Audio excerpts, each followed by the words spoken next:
Hello. आज हम solid state physics के कुछ नेक्स्ट टॉपिक को कवर करेंगे। इससे पहले मैंने सॉलिड स्टेट फिज़िक्स की 2 वीडियो अपलोड की हैं। अगर आपको कुछ वीडियो समझ में ना आई हो then you can leave comment on this video so that I can solve the problem और your query as fast as I can. तो आज हम इस वीडियो में जो टॉपिक कवर करेंगे वो होंगे Bravais lattices in 2 and 3 dimensions, crystal planes and Miller indices and interplanar spacing. We will discuss these topics in detail. So start. The first topic is point group. Point group क्या होता है? इसको समझने के लिए सबसे पहले आपको पॉइंट ऑपरेशन के बारे में समझना पड़ेगा। जो हमने प्रीवियस वीडियो में हमने 3 सिमेट्री पढ़ी थी, रोटेशनल, रिफ्लेक्शन एंड इन्वर्जन। ये जो 3 सिमेट्री है, ये जो सिमेट्री हैं इनको बोलते हैं पॉइंट ऑपरेशन। ये जो सिमेट्री हैं ये एक पॉइंट पे ऑपरेट होती है, पॉइंट ऑपरेशन होती है सिमेट्री। जब ये तीनों एक पॉइंट के अराउंड सिमेट्री को डिटरमाइन करें, जब ये तीनों प्रॉपर्टी एक पॉइंट के अराउंड सिमेट्री को सिमेट्री ऑफ स्पेस को डिटरमाइन करें और हम उन सिमेट्री ऑपरेशन का एक ग्रुप बना लें एक पॉइंट पे, उसको क्या बोलते हैं? Point group. जो हमने सिमेट्री पढ़ी थी रोटेशनल, रिफ्लेक्शंस, इन्वर्जन, वो क्या होती हैं? पॉइंट ऑपरेशन होती हैं जो एक पॉइंट के अराउंड सिमेट्री दिखाती है स्पेस की। तो उन जो सिमेट्री ऑपरेशन का ग्रुप होता है वो क्या होता है? पॉइंट ग्रुप होता है। उन जो सिमेट्री ऑपरेशंस का एक पॉइंट पे जो ग्रुप होता है उसको क्या बोलते हैं? Point group. उसके बाद हम पढ़ेंगे स्पेस ग्रुप के बारे में। जो हमने सभी सिमेट्री ऑपरेशंस पढ़े हैं, रोटेशनल, रिफ्लेक्शन एंड इन्वर्जन, उनका ग्रुप, उनको क्या बोलते हैं? स्पेस ग्रुप बोलते हैं क्रिस्टल स्ट्रक्चर में। ठीक है, जो ग्रुप होगा सिमेट्री ऑपरेशंस का, रोटेशनल, रिफ्लेक्शन एंड इन्वर्जन, उन्हीं को क्या बोलेंगे? Space group. और जो स्पेस ग्रुप है वो एक पूरे क्रिस्टल स्ट्रक्चर की हमें सिमेट्री को एक्सप्लेन करते हैं। जो स्पेस ग्रुप है वो हमें एक पूरे क्रिस्टल स्ट्रक्चर की सिमेट्री को एक्सप्लेन करता है। तो इसको और एक्सप्लेन देखते हैं। जैसे ये पॉइंट ग्रुप है, अभी मैंने जो एक्सप्लेन किया कि पॉइंट ग्रुप क्या होता है कि जो 3 पॉइंट ऑपरेशन है, रोटेशनल और क्या थी, रिफ्लेक्शन एंड इन्वर्जन, ये क्या होते हैं? पॉइंट ऑपरेशंस होती है। और अगर ये एक पॉइंट के अराउंड स्पेस की सिमेट्री को एक्सप्लेन कर दे, उनके जो ग्रुप होता है उन पॉइंट ऑपरेशंस का एक पॉइंट पे, उसको क्या बोलते हैं हम? Point group. आई होप आपको पॉइंट ग्रुप अच्छे से समझ में आया होगा। अब ये पॉइंट ग्रुप के एग्जांपल्स हैं। इसमें सबसे पहले जो ये नंबरसिंग शो किया हुआ है 1 1 2 2, सभी स्ट्रक्चर्स के आगे देखो 3 3 4 4 6 6, ये क्या है? ये रोटेशनल सिमेट्री को बता रहे हैं, रोटेशन सिमेट्री को बता रहे हैं। और जो ये फर्स्ट एम है, किसी में एम लिखा हुआ है, किसी में एम नहीं लिखा हुआ, जो एम है वो रिप्रेजेंट कर रहा है कि अगर हम इनको पैरेलली काटें, पैरेलल कट कर दें इनके, तो हमें स्ट्रक्चर दोनों साइड से सेम दिखेगा, मिरर इमेज होगी या नहीं होगी। और जो दूसरा एम है, किसी में 2 भी एम हैं, तो जो सेकंड एम है वो किसके लिए यूज़ हुआ है कि जब हम उसको परपेंडिकुलरली कट करते हैं तो हमें वही जो मिरर इमेज मिलती है या नहीं मिलती। जो 1 1 नंबरिंग, 2 2 3 4 6 ये शो करते हैं रोटेशनल सिमेट्री के लिए। और जो ये बाकी है एम, ये पैरेलल कट करेंगे तब, और जो सेकंड एम है वो परपेंडिकुलर कट करेंगे तब। अब हमने जो सिमेट्री है रोटेशनल, कौन सी सिमेट्री थी? रिफ्लेक्शन वाली। अब सबसे पहले अभी मैंने जो भी पढ़ाया कि जब हम रोटेशनल सिमेट्री निकालते थे पहले, तो थीटा क्या होता था? 360/n। और जो यहाँ पे हमने पहले क्या देखा था कि जो पहला m है वो किसके लिए हुआ था? जब हम m को पैरेलल कट करते थे। और जो सेकंड m है वो किसके लिए यूज़ हुआ है? जब हम m को परपेंडिकुलरली कट करते हैं। मतलब ये है कि एक हमारे पास कोई भी स्ट्रक्चर है, हम सबसे पहले उसको अगर हमने पॉइंट ग्रुप के रूप में दिखाना है तो हम क्या करेंगे? पहले उसकी रोटेशनल सिमेट्री लिखेंगे, फिर हम उसको पैरेलल कट करके देखेंगे कि वो एक दूसरे की मिरर इमेज है या नहीं है। अगर है तो हम वहाँ पे लिखेंगे m, और फिर हम इसको परपेंडिकुलरली कट करेंगे। अगर वो परपेंडिकुलर कट होने पर भी मिरर इमेज दे रहे हैं तो हम सेकंड एम लिखेंगे, अदरवाइज़ हम सेकंड एम नहीं लिखेंगे। तो नंबर किसके लिए आ गया? रोटेशनल सिमेट्री के लिए, और अदर किसके लिए आगे? पैरेलल और परपेंडिकुलर कटिंग के लिए। अब ये फिगर देखो दोबारा, जैसे फर्स्ट फिगर है। फर्स्ट फिगर के अंदर सबसे पहले हम रोटेशनल सिमेट्री देखते हैं। इसको अगर मैं 360 पे रोटेट कर दूं तो मुझे ये सेम स्ट्रक्चर मिलेगा। तो मतलब एन थीटा 360 डिग्री, ठीक है, क्योंकि 360 पे रोटेट होने के बाद मुझे सेम दिखेगा। तो वही फॉर्मूला यूज़ करेंगे कि एन थीटा किसके इक्वल होता है? 360 के इक्वल। तो एन इज इक्वल आ जाएगा 360 डिवाइडेड बाय 360, तो मतलब 1। तो इसकी रोटेशन सिमेट्री होगी 1। अब इसको या तो मैं पैरेलल कट करूं या परपेंडिकुलर कट करूं तो मुझे इसकी मिरर इमेज नहीं मिलेगी। हम सेकंड फिगर को देखते हैं। सेकंड फिगर में भी सेम है कि जब हम 360 का रोटेशन करेंगे तो हमें ये सेम ही मिलेगा स्ट्रक्चर। तो इसके लिए हमने क्या यूज़ किया? 1। जब मैं इसको पैरेलली कट कर रही हूँ तो मुझे मिरर इमेज, इसके पैरेलल कट करूँगी तो मुझे ये स्ट्रक्चर सेम नहीं मिलेगा, लेकिन इसको मैं अगर परपेंडिकुलरली कट करूँगी इसके तो मुझे क्या मिलेगी? मिरर इमेज मिलेगी। तो इसलिए मैंने 1m यूज़ किया। नेक्स्ट फिगर के अंदर जो फिगर है, जब इसके अंदर हम क्या करेंगे, इस फिगर के अंदर जब हम 180 का रोटेशन करते हैं तो ये सेम मिल रहा है हमें स्ट्रक्चर। तो फिर फॉर्मूला अप्लाई करेंगे कि n theta is equals to 360। अब थीटा कितना आ रहा है? 180। तो 360 डिवाइडेड बाय 180 मतलब इसके अंदर कितनी आएंगी? 2 रोटेशन आएंगी, ठीक है। लेकिन अब इसको अगर हम परपेंडिकुलरली कट करें, पैरेलल कट करें तो एक दूसरे की मिरर इमेजेस नहीं है। नेक्स्ट फिगर के अंदर भी जब हम 180 डिग्री का रोटेशन करेंगे तो हमें सेम मिलेगा फिगर। तो मतलब n theta is equals to 360 और थीटा की वैल्यू कितनी होगी? 180। तो 360 डिवाइडेड बाय 180 मतलब 2 रोटेशन हमें इसकी मिलेगी। अब इसको मैं जब परपेंडिकुलरली कट कर रही हूँ तो भी मुझे एक दूसरे की मिरर इमेज मिलेगी, और जब मैं इसको पैरेलल कट करूँगी तब भी मुझे इसकी मिरर इमेज मिलेगी। तो इसलिए इसको मैंने लिखा 2 for rotational symmetry, m for parallel cutting and m for perpendicular cutting. अब नेक्स्ट फिगर के अंदर जो रोटेशन होगी, फिगर के अंदर 120 के रोटेशन पे हमें सेम स्ट्रक्चर मिलता है। तो मतलब n theta is equals to 360, theta की वैल्यू आ जाएगी 120, 360 डिवाइडेड बाय 120 मतलब 3 हमें रोटेशन सिमेट्री मिलेगी।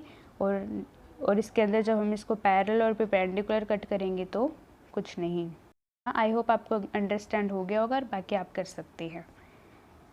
अब हम बात करते हैं ब्रेविस लैटिसेस की। देखो, जो ब्रेविस लैटिसेस है उनको हम कब कैसे क्लासीफाई करते हैं?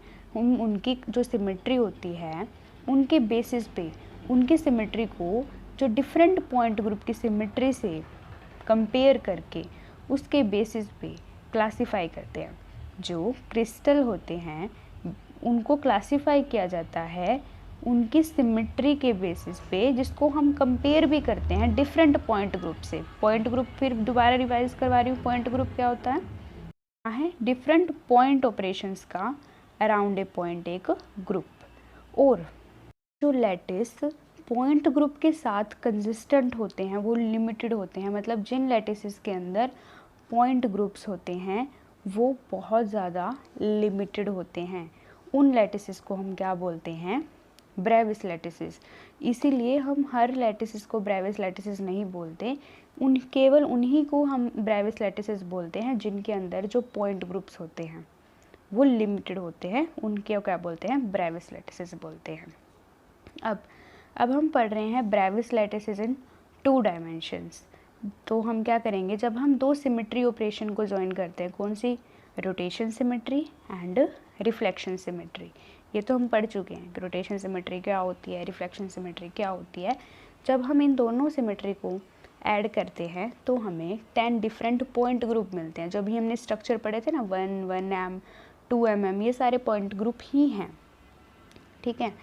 तो हमें क्या मिलते हैं, जब हम इन दोनों सिमेट्री को ऐड कर देती हूँ तब मुझे 10 डिफरेंट पॉइंट ग्रुप मिलते हैं। ये चीज़ें लिखनी है क्योंकि ये इंपॉर्टेंट है, तभी हम इसको डिटेल में पढ़ पाएंगे।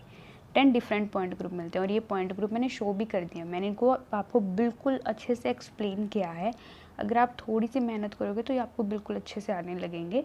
ये सारे क्या है 10 पॉइंट ग्रुप्स हैं और ये किसके अंदर हैं 2 dimensions, Brevis lattices in 2 dimensions के अंदर ये पॉइंट ग्रुप्स होते हैं। अब जो ये 10 पॉइंट ग्रुप है 2 डायमेंशन के, इनमें से सिर्फ 5 क्या करते हैं ब्रेविस लैटिसेस बनाते हैं, 2 डायमेंशनल ब्रेविस लैटिसेस बनाते हैं। इन 10 पॉइंट ग्रुप्स में से सिर्फ 2 ही ब्रेविस लैटिसेस बनाते हैं, 10 पॉइंट ग्रुप में से सिर्फ 5 ही क्या करते हैं 2 डायमेंशनल ब्रेविस लैटिसेस बनाते हैं। और जो ये ब्रेविस लैटिसेस बनते हैं वो कौन से होते हैं, वो 5 टाइप के होंगे। कौन कौन से उनको बोलते हैं, उनको मतलब एक डिफरेंट कैटेगरी होगी, जैसे रेक्टेंगुलर होगा, स्क्वायर होगा, रोम्बिक होगा, तो उसको हम बिल्कुल अच्छे से डिटेल में पढ़ते हैं। अब ये देखिए, अब हमारे पास जो ये 5 ब्रेविस लैटिसेस है वो कौन कौन से हैं, ओब्लिक, रेक्टेंगुलर, स्क्वायर, हेक्सागोनल। जो हमने अभी पॉइंट ग्रुप पढ़े थे उनको भी कैटेगरी में डिवाइड कर दिया है। जो ओब्लिक है उसके अंदर कौन कौन आता है 1, 2, जो रेक्टेंगुलर है उसके अंदर 1 mm 2 mm, और स्क्वायर के अंदर 4 4 mm, और हेक्सागोनल के अंदर 3 3 m 6 6 mm। मतलब इनके डिफरेंट क्रिस्टल स्ट्रक्चर बनेंगे। अब देखो, जो ओब्लिक है वो एक है, रेक्टेंगुलर के 2 पार्ट्स होते हैं, तब टोटल इनको 5 ब्रेविसेस बोला गया है। रेक्टेंगुलर के 2 पार्ट्स है, rectangular primitive and rectangular centred, rectangular primitive and rectangular centred. अब इनको हम डिटेल में पढ़ते हैं। ओब्लिक है, ओब्लिक के अंदर क्या होगा, ए वेक्टर होगा, बी वेक्टर होगा, लेकिन ये दोनों साइड इक्वल नहीं होंगे। और जो ये गामा है, जो एंगल बनाया है इनमें आपस में, वो 90 डिग्री नहीं होगा। रेक्टेंगुलर प्रिमिटिव में क्या होगा, ए नॉट इक्वल होएगा बी, लेकिन जो गामा है वो 90 आएगा। रेक्टेंगुलर सेंटर्ड, और इन दोनों में क्या डिफरेंस है, रेक्टेंगुलर सेंटर के अंदर एक सेंटर में एटम होगा, लेकिन रेक्टेंगुलर प्रिमिटिव के अंदर सेंटर में एटम नहीं होगा। तो ए और बी इक्वल नहीं है, लेकिन जो गामा है इसके अंदर 90 होगा। स्क्वायर में क्या होगा, ए बी इक्वल होगा और गामा भी 90 डिग्री होगा। ठीक है, और अब हम बात करें हेक्सागोनल की। हेक्सागोनल के अंदर ए बी के इक्वल आएगा और जो गामा है वो किसके इक्वल आएगा, 120 डिग्री के। ये थे 5 ब्रेविस लैटिसेस इन 2 डायमेंशंस। अब हम बात करते हैं ब्रेविस लैटिसेस इन 3 डायमेंशंस। अब जब हम 2 डायमेंशन की बात करते हैं तो उसके अंदर 2 सिमेट्री होती है। ठीक है, एक होती है रिफ्लेक्शन सिमेट्री और एक होती है हमारे पास रोटेशनल सिमेट्री। लेकिन जब हम 3 डायमेंशंस की बात करेंगे तो एक सिमेट्री और आ जाएगी, जिस सिमेट्री को हम बोलते हैं इन्वर्जन सिमेट्री। और जो ये इन्वर्जन सिमेट्री होती है, इसके आ जाने के कारण जो सिचुएशन है स्ट्रक्चर की बिल्कुल कॉम्प्लिकेटेड होती है। जैसे अब हमें ब्रेविस लैटिसेस इन 2 डायमेंशंस के अंदर 10 पॉइंट ग्रुप्स मिले थे, अब हमें कितने पॉइंट ग्रुप मिलेंगे, सिर्फ अब तो ज़्यादा मिलेंगे, 32 पॉइंट ग्रुप्स मिलेंगे। कितने पॉइंट ग्रुप मिलेंगे, 32 पॉइंट ग्रुप्स। और जैसे उसमें 10 पॉइंट ग्रुप मिल रहे थे, उनमें से 5 ब्रेविस लैटिसेस बना रहे थे, और इनमें से 32 में से सिर्फ 14 ही ब्रेविस लैटिसेस बनाएंगे। देयरफॉर इनके अंदर 7 क्रिस्टल सिस्टम प्रेजेंट होगा। क्रिस्टल सिस्टम कितने का प्रेजेंट होगा, 7 का। और वो अलग अलग, जैसे सिंपल क्यूबिक, कुछ बेस सेंटर्ड बनाएंगे, कुछ फेस सेंटर्ड बनाएंगे। तो जो ट्राइक्लिनिक है, ट्राइगोनल है, हेक्सागोनल है, ये सारे क्या बनाते हैं, सिंपल बनाते हैं। और मोनोक्लोनिक सिंपल भी बनाता है, मतलब सिर्फ जो एटम्स है वो कॉर्नर्स पे प्रेजेंट होंगे।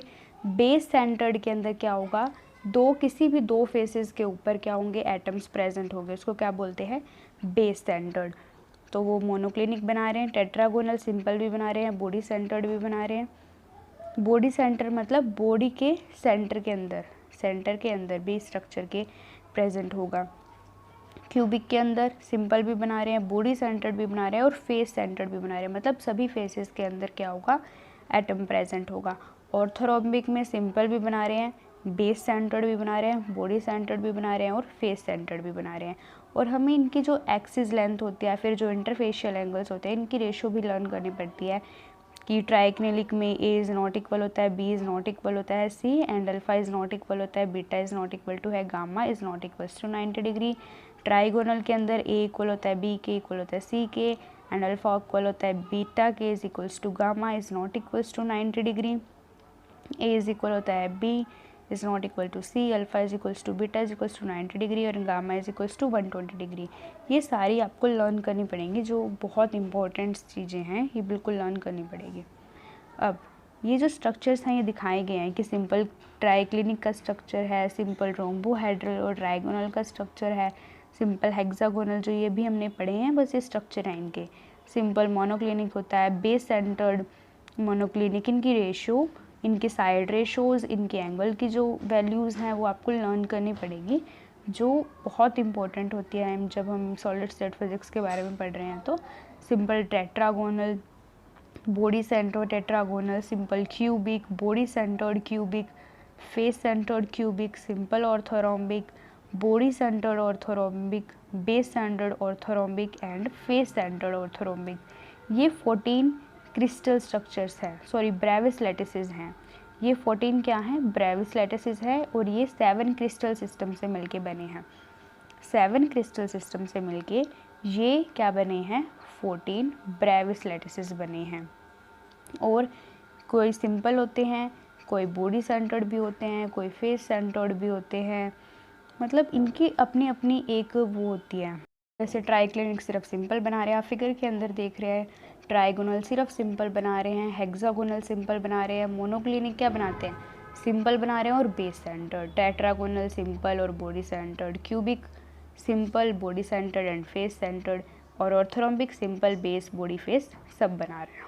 अब बात करते हैं मिलर इंडिसेस की। अब मिलर इंडिसेस के बारे में सबसे पहले हमें पता होना चाहिए लैटिस प्लेन क्या होता है। जो लैटिस प्लेन होता है वो क्या होता है कि जो एक क्रिस्टल लैटिस होता है उसको हम मान सकते हैं कि बहुत सारे parallel, large number of parallel plane से बना है, उन्हीं को क्या बोलते हैं? लैटिस प्लेन बोलते हैं। कि जो क्रिस्टल लैटिस है उसको हम ये कंसिडर कर सकते हैं कि वो बहुत ज़्यादा large number of parallel plane से बना है, जिसको हम बोलते हैं लैटिस प्लेन। और जो हर एक प्लेन होता है उसकी एक पर्टिकुलर ओरिएंटेशन होती है यूनिट सेल की एक्सिस के अलोंग, और इन्हीं ओरिएंटेशंस की वजह से ओरिएंटेशंस होती हैं लैटिसेस की, इनको क्या बोलते हैं हम?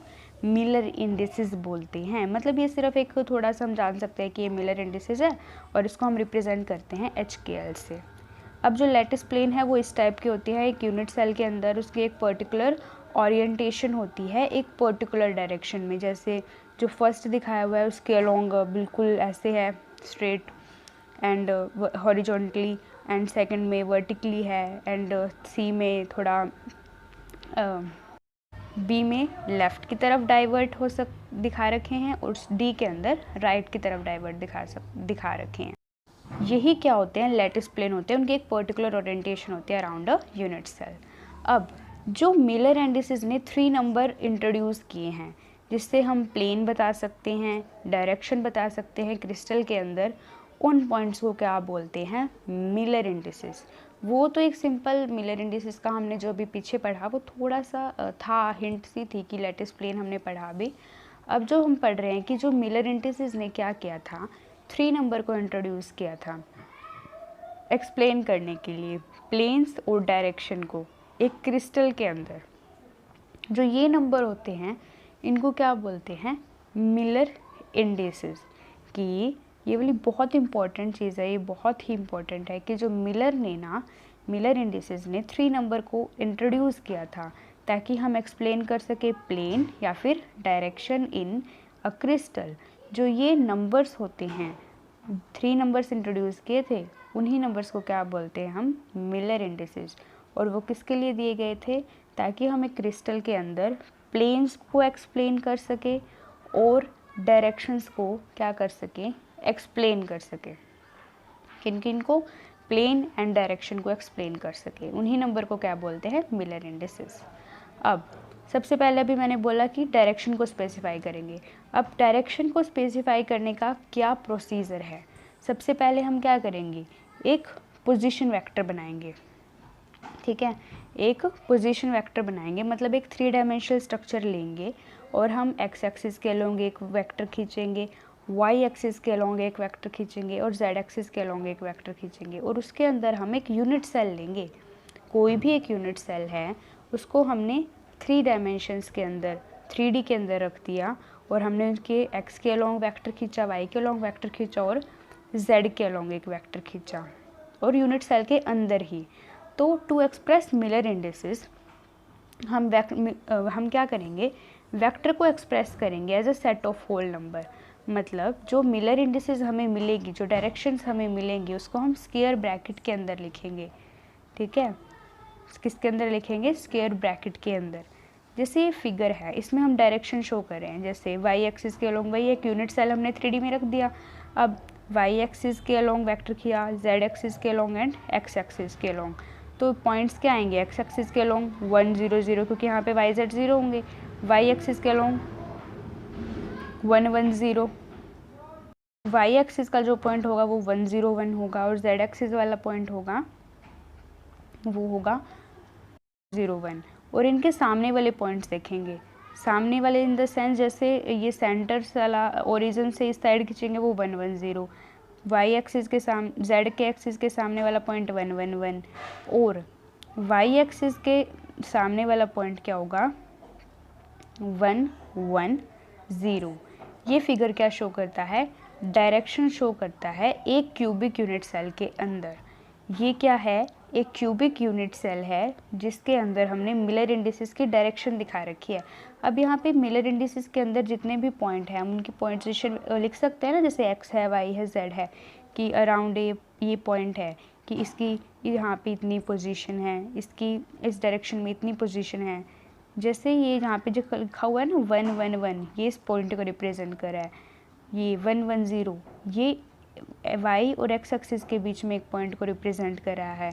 अब 1 1 0 ये क्या रिप्रेजेंट कर रहा है, एक x और y के अंदर। अब 1 1 1 ये जो पॉइंट है ये तीनों एक्सिस के अंदर है, x y और z के अंदर। ये होता है जो एक स्पेसिफिक डायरेक्शन को एक्सप्लेन करे। अब हम इसको थोड़ा और डिटेल में पढ़ते हैं। जैसे मैंने क्या लिया, एक क्रिस्टल प्लेन ले लिया। अब उसकी जो पोजीशंस है, अब हमने एक्स वाई जेड के अंदर ये वाला प्लेन बनाया। अब जो इसके इंटरसेप्ट है, जैसे ये इसकी डिस्टेंसेस हैं, जैसे 3a है, ये इस पे इतने डिस्टेंस पे है 3a, वाई एक्सिस पे ये प्लेन 2b पे इंटरसेक्ट होता है, और जेड एक्सिस पे जो ये प्लेन है ये 2c पे क्या होता है, इंटरसेक्ट होता है। अब सबसे पहले इंटरसेप्ट क्या होता है, इंटरसेप्ट क्या होता है, जो प्लेन एक किसी भी डायमेंशन से जहाँ पे भी अटैच होगा उसका जो ओरिजिन से डिस्टेंस होगा उसको क्या बोलते हैं, इंटरसेप्ट बोलते हैं। यहाँ पे 3x का इंटरसेप्ट है, 2by का इंटरसेप्ट है, और z एक्सिस का इंटरसेप्ट कितना होगा हमारे पास 2c, क्योंकि वो जो प्लेन का जो पॉइंट है जो इसको कट कर रहा है वो 2c डिस्टेंस पे कट कर रहा है। ये होप आपको ये फिगर समझ में आया होगा कि एक प्लेन है उसको हम 3 डायमेंशन के अंदर रख रहे हैं, तो वो जो डिस्टेंसेस हैं 3 डायमेंशंस पे कितने हैं, a है 2a है x के लोंग, और y के लोंग है b 2b, और z के लोंग c 2c and so on. तो ये इन पॉइंट पे इंटरसेक्ट कर रहे हैं, से डिस्टेंस होता है उसको क्या बोलते हैं, इनका इंटरसेप्ट बोलते हैं। अब जैसे हम मिलर इंडिसेस को फाइंड करना चाहते हैं, तो मिलर इंडिसेस को हम कैसे फाइंड करेंगे, सबसे पहले हम इंटरसेप्ट को फाइंड करेंगे। मतलब ओरिजिन से जो वो प्लेन, जहाँ पे वो प्लेन कट कर रहा है एक्सिस को, उसका ओरिजिन से क्या डिस्टेंस है हर एक पॉइंट से। तो x के लॉन्ग अभी हमने देखा कितना था 3a, y के लॉन्ग जो डिस्टेंस था वो 2b था प्लेन का, और z के अंदर 2c। अब इनका उल्टा कर देंगे, मतलब 3 है तो 1/3, 2 है तो 1/2, 2c है तो मतलब 1/2। अब इनको क्या करेंगे, हम स्मॉलेस्ट सेट ऑफ इंटीजर्स में सॉल्व करेंगे, मतलब रेशोज़ को हटा देंगे तो इसको सिंपलेस्ट कर देंगे। तो मैंने क्या किया, 6 से मल्टीप्लाई कर दिया दोनों तरफ, 6 × 1/3 that is 2, 6 × 1/2 that is 3, and 6 × 1/2 that is 3। तो हमें क्या मिल गए 2 3 3। और मिलर इंडिसेस को हम कैसे डिनोट करते हैं, ब्रैकेट्स के अंदर HKL। मिलर इंडिसेस को डिनोट करते हैं किससे, HK एंड L से, दैट इज़ 2 3 3। अब हमारे पास जो मिलर इंडिसेस आए हैं उसको हम ऐसे ब्रैकेट्स के अंदर लिख देंगे 2 3 3। लेकिन जब हमें 2 डिजिट मिलते हैं तब हम इनके बीच में कॉमे का यूज़ करते हैं। जब 2 डिजिट होंगे तो हम इनके अंदर क्या करेंगे, कॉमे का यूज़ करेंगे। अब हम पढ़ रहे हैं जो मिलर इंडिसेस हमने पढ़ा कि इनको डिनोट करते हैं HKL से। अगर अब हम मान लें कि जो N1 है और N2 है, N3C है, ये क्या है, इंटरसेप्ट है जो प्लेन ने बनाए हैं। वही जैसे अभी हमने पढ़ा जहाँ पे 3A था, 2B था और जो भी था 2C था शायद, वो था। अब यहाँ पे हमने उनकी जगह लिख दिया N1 N2 N3।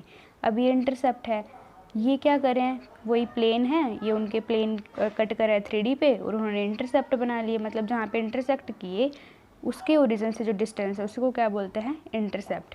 अब जब हम इनका रेसिप्रोकल कर देंगे तो हमें क्या मिलेगा, मिलर इंडिसेस मिलेगा। और हो सकता है ये हमें रेशो में मिले, तो रेशो को भी हमें एक सिंपलेस्ट फॉर्म में कन्वर्ट करना पड़ेगा। ठीक है, यहाँ पे जैसे N1A है, N2B है, N3C है, 1/N1 1/N2 1/N3 है। अगर ये एक सिंपलेस्ट फॉर्म नहीं है तो उसको हम मल्टीप्लाई करके सिंपलेस्ट फॉर्म में लिख लेंगे। तो ये जो हमें मिल जाएगा तो ये हो जाएगा H/K/L, और इसको हम एक ब्रैकेट के अंदर लिख देंगे HKL। तो ये हमें क्या मिल जाएगी, मिलर इंडिसेस को रिप्रेजेंट करने का हमें एक तरीका मिल जाएगा। वहाँ पे सिर्फ क्या था, हमने 3A 3B जो भी था 2C था, यहाँ पे उसका उल्टा कर दिया तो हमें क्या मिल जाएंगे, मिलर इंडिसेस मिल जाएंगे। नहीं तो हम इसको सिंपलेस्ट फॉर्म में कन्वर्ट कर लेंगे। अब बात आ जाती है जो इम्पोर्टेंट फीचर्स है मिलर इंडिसेस के। जब जो हम क्यूबिक क्रिस्टल की बात करते हैं, जो ये हमें मिलर इंडिसेस पढ़े हैं HKL, इनकी जो डायरेक्शन होती है वो प्लेन की डायरेक्शन के परपेंडिकुलर होती है। लेकिन ये अदर क्रिस्टल सिस्टम के लिए 2 नहीं होता। और जब मिलर इंडिसेस हमें डबल डिजिट की मिलर इंडिसेस मिल जाए, जैसे 12 मिल गई कि 12 पे इंटरसेक्ट कर रहा है प्लेन, तो हम उसको क्या करेंगे, कोमा से रिप्रेजेंट करेंगे। या फिर 15 पे इंटरसेक्ट कर रहा है प्लेन XY प्लेन में या फिर XYZ प्लेन में, तो हम उसको कोम में लगा देंगे बीच के अंदर। प्लेन कोऑर्डिनेट एक्सिस के क्या है, पैरेलल है। तो जो हमें इंटरसेप्ट मिलेगा प्लेन का जो इंटरसेप्ट मिलेगा वो इन्फिनिटी मिलेगा। और इसलिए जो हमारे पास मिलर इंडिसेस है वो कितना हो जाएगा, 0 आ जाएगा। इंटरसेप्ट इन्फिनिटी है तो मिलर इंडिसेस 0 हो जाएंगे। अगर प्लेन क्या कर रहा है, पास कर रहा है ओरिजिन से, और तो हम क्या करेंगे, मिलर इंडिसेस कैसे निकालेंगे, उसी ही प्लेन के एक पैरेलल प्लेन लेंगे और उसी से हम क्या निकाल लेंगे, मिलर इंडिसेस निकाल लेंगे। क्योंकि दो पैरेलल प्लेन के मिलर इंडिसेस सेम होते हैं। जैसे कोई 2 2 6 है, 1 1 3 एक दूसरे की क्या है, रेशो है। ये क्या है, रेशो है इंडिसेस की। 2 2 6 1 1 3 क्या है, रेशो है। और ये इंपॉर्टेंट है और ये सेम प्लेन को रिप्रेजेंट करते हैं। ठीक है, अब एक चीज़ जो इम्पोर्टेंट है, जो क्रिस्टल डायरेक्शंस होती है, कोई ज़रूरी नहीं है कि जो क्रिस्टल डायरेक्शंस है H की या फिर L की, जो X की Y के Z के अलोंग है, वो कोई ज़रूरी नहीं है कि वो पैरेलल ही हो। या फिर अगर हम प्लेन्स की एक फैमिली को देख रहे हैं, एक प्लेन की बात नहीं कर रहे हम, बहुत सारी प्लेन की जो फैमिली है उनके लिए भी ये चीज़ इम्पोर्टेंट नहीं है कि जो क्रिस्टल की डायरेक्शंस है कि X के अलोंग जो डायरेक्शन है H, Y के अलोंग K और Z के अलोंग L, ये कोई इम्पोर्टेंट नहीं है कि वो एक दूसरे के ही पैरेलल हो, कोई इम्पोर्टेंट नहीं है। या फिर हम प्लेन्स के एक फैमिली की भी बात करें तब भी ये चीज़ इम्पोर्टेंट नहीं है। अब जो सम इम्पोर्टेंट प्लेन्स हैं, जो हम बिल्कुल इम्पोर्टेंट मिलर इंडिसेस हैं, वो हम एक फिगर के अंदर शो कर रहे हैं। अब जैसे ये फिगर है, फर्स्ट फिगर में हमने ये वाला y, जो ये x प्लेन है और ये z y x y z के प्लेन के अंदर ये x z के पैरेलल है, इसको रिप्रेजेंट करेंगे 0 1 0 से। और ये x y के नेक्स्ट फिगर के अंदर ये y z प्लेन के पैरेलल है तो 1 0 0। नेक्स्ट के अंदर ये वाला जो पॉइंट है वो 1 1 0 आएगा। और इसके अंदर ये जो फिगर है ये किसको शो कर रहा है, 0 0 1 को। ये इसके मिलर इंडिसेस हैं, वही पॉइंट करके उनका क्या कर देंगे, रेसिप्रोकल कर देंगे। तो हमें या फिर सिंपलेस्ट फॉर्म में कर देंगे तो हमें इसका क्या मिल जाएगा, मिलर इंडिसेस मिल जाएगा। इस नेक्स्ट फिगर में भी हम देख सकते हैं जिसका आएगा 2 0 0। एंड इस ट्रायंगल वाले फिगर का भी देख सकते हैं जिसकी जो मिलर इंडिसेस आ रही है वो आ रही है 1 1 1 और नेक्स्ट फिगर की 1 0 0। ये मिलर इंडिसेस है। पॉइंट्स को फाइंड करेंगे, पॉइंट का हम मतलब इंटरसेप्ट लेंगे, इंटरसेप्ट का क्या कर देंगे, रेसिप्रोकल कर देंगे। और रेसिप्रोकल को हम एक सिंपलेस्ट फॉर्म में कन्वर्ट कर देंगे तो हमें क्या मिल जाएगा, मिलर इंडिसेस मिल जाएगा प्लेन्स का। मिरर इंडिसेस कैसे निकलेगी, इंटरसेप्ट का रेसिप्रोकल करके उसको सिंपलेस्ट फॉर्म में कन्वर्ट करके हमें मिलर इंडिसेस मिल जाएगी। इंटरसेप्ट का रेसिप्रोकल करके उसको सिंपलेस्ट फॉर्म में कन्वर्ट करके हमें मिलर इंडिसेस मिल जाएगी।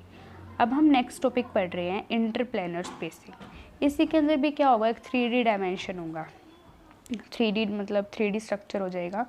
उसको हमने मान लिया OX है, OY से OZ से हम उसको रिप्रेजेंट कर रहे हैं, वो एक दूसरे के परपेंडिकुलर हैं। अब हम क्या करेंगे, दो प्लेन मान लेंगे उसके अंदर, सिस्टम के अंदर 3D सिस्टम के अंदर दो प्लेन मान लेंगे जो एक दूसरे के पैरेलल है, और एक पास करता है ओरिजिन से और अदर उसके पैरेलल है, वो है ABCE। अब इसके जो मिलर इंडिसेस है वो HKL है, तो जो कोऑर्डिनेट्स आएंगे वो क्या आएंगे। अब हम जैसे इंटरसेप्ट निकालते हैं तो वो कैसे निकालते हैं, जब हमें पहले इंटरसेप्ट गिवन होते थे तब हम एक यूनिट सेल की बात करते थे, ठीक है, एक यूनिट सेल की बात करते थे। जैसे हमें कोई भी एक इंटरसेप्ट मिल जाता था तो हम उसको रेसिप्रोकल कर देते थे, मतलब उसके नीचे 1 1 1 होता था, तब उसको रेसिप्रोकल करते थे तो हमें उसका उल्टा मिलता था। लेकिन अब हम 1 1 1 नहीं ले रहे हैं, अब हम उनको रिप्रेजेंट कर रहे हैं ABC से, अब हम उसका उल्टा कर रहे हैं। हमने अभी क्वेश्चन किए थे कि 2A 3A 2B था, उनका उल्टा कर देते थे तो हमें क्या मिल जाते थे, मिलर इंडिसेस मिल जाते थे। लेकिन तब हम एक यूनिट सेल की बात कर रहे थे और हम 3A 2B 2C के नीचे 1 1 मान रहे थे। अब हम क्या करेंगे, वहाँ पे 1 1 1 नहीं है, उसको हम रिप्रेजेंट कर रहे हैं A B और C से। अब हमारे पास मिलर इंडिसेस कितने हैं, HKL है, तो जो कोऑर्डिनेट हमें x के लॉन्ग मिलेगा वो A/H 0 0, y के लॉन्ग B/K आ जाएगा और z के लॉन्ग C/L आ जाएगा, और बाकी सारे क्या होंगे, 0 होंगे। तो अगर ON देखो, यहाँ पे जो प्लेन है O से पास कराया है वो ABC के क्या है, पैरेलल है, और जब दो प्लेन पैरेलल होते हैं तो उनका जो मिलर इंडिसेस होता है वो इक्वल होता है। सबसे पहले हम इसकी जो प्लेन ABC है उसका हम इंटरसेप्ट निकालेंगे। 12th क्लास में हमने एक फॉर्म पढ़ी थी, इंटरसेप्ट फॉर्म। जब एक पॉइंट्स से हम एक डिस्टेंस निकालते हैं तब एक इंटरसेप्ट फॉर्म होती है हमारे पास कि x डिवाइडेड बाय वो जो इंटरसेप्ट होता है कि यहाँ पे जो पॉइंट है वो कितना है, A/H, तो ये इंटरसेप्ट फॉर्म होती है। अब y के लॉन्ग जो डिस्टेंस है वो कितना है, B/K, जो हमने अभी पॉइंट से निकाले थे, और जो z के लॉन्ग जो पॉइंट है वो है C/L। तो इनका जो सम है वो किसके इक्वल आएगा, 1 के इक्वल आएगा। x/A plus y/B plus z/C ये होता है 1 के इक्वल। लेकिन अब यहाँ पे जो पॉइंट्स है वो हमारे पास सिर्फ A B और C ही नहीं है, वो पॉइंट हमारे पास है A/H B/K एंड C/L। तो अब हमने क्या मिला कि x divided by A/H plus y divided by B/K plus z divided by C/1 equals to 1। एक बार दोबारा बता देती हूँ, हमने 12th क्लास में एक इंटरसेप्ट फॉर्म पढ़ी थी कि अगर हमें पॉइंट्स पता हैं, A का पॉइंट है A/H, B का पॉइंट है B/K और C का पॉइंट है Z/C, ठीक है। अब हमें पॉइंट से ओरिजिन से हम इस प्लेन का, जो प्लेन ABC है उसका डिस्टेंस निकालते हैं तो हमें मिलेगा D is equals to 1 divided by root of H/A square plus K/B square plus 1/L/C square, sorry, इसका रूट। तो ये हमने कैसे निकाला, जब हम एक प्लेन से एक पॉइंट का डिस्टेंस निकालते हैं तब एक फॉर्मूला यूज़ करते हैं हम कि AX plus BY plus CZ plus D is equals to 0 is, वो किसके इक्वल है। इसके लिए हमारे पास एक फॉर्मूला होता है कि जो डिस्टेंस होता है वो किसके इक्वल होता है, mod of AX1 plus mod of BY1 plus CZ1 plus D up to root of A square plus B square plus C square. अब जो हमने इंटरसेप्ट फॉर्म निकाल लिया है x divided by A/B plus y divided by B/K plus z divided by C/L is equals to 1, इसके लिए हम ये वाला फॉर्मूला अप्लाई करेंगे। हम ओरिजिन से पॉइंट पर प्लेन का डिस्टेंस देख रहे हैं, मतलब A मल्टीप्लाई 0 मतलब B मल्टीप्लाई 0 मतलब C मल्टीप्लाई 0, और जो पॉइंट है वो हमारे पास कितना है, 1 है। तो D की वैल्यू कितनी आएगी हमारे पास, 1। D की वैल्यू कितनी आ जाएगी, 1। तो D किसके इक्वल आ जाएगा, 1 divided by root of H/A square plus K/B square plus L/C square, H/A square plus L/C square. जब हम एक टेट्रागोनल सिस्टम की बात करेंगे तो A इक्वल आ जाएगा B के, तो हमें क्या मिलेगा, D किसके इक्वल आएगा हमारे पास, H square plus K square divided by A square plus L square divided by. और जब हम क्यूबिक सिस्टम की बात करते हैं तो A इक्वल आएगा B इक्वल आएगा C, तो हमें D की वैल्यू किसके इक्वल आएगी, A is equals to root of H square plus K square plus L square का रूट। ये क्या थी, इंटरप्लेनर स्पेसिंग थी कि एक पॉइंट का एक दो प्लेन अगर पैरेलल है तो क्या, मतलब अगर दो प्लेन पैरेलल हैं और एक ओरिजिन से पास कर रहा है तो ये क्या होंगे, उनके अंदर की इंटरप्लेनर डिस्टेंस होगी। Thank you.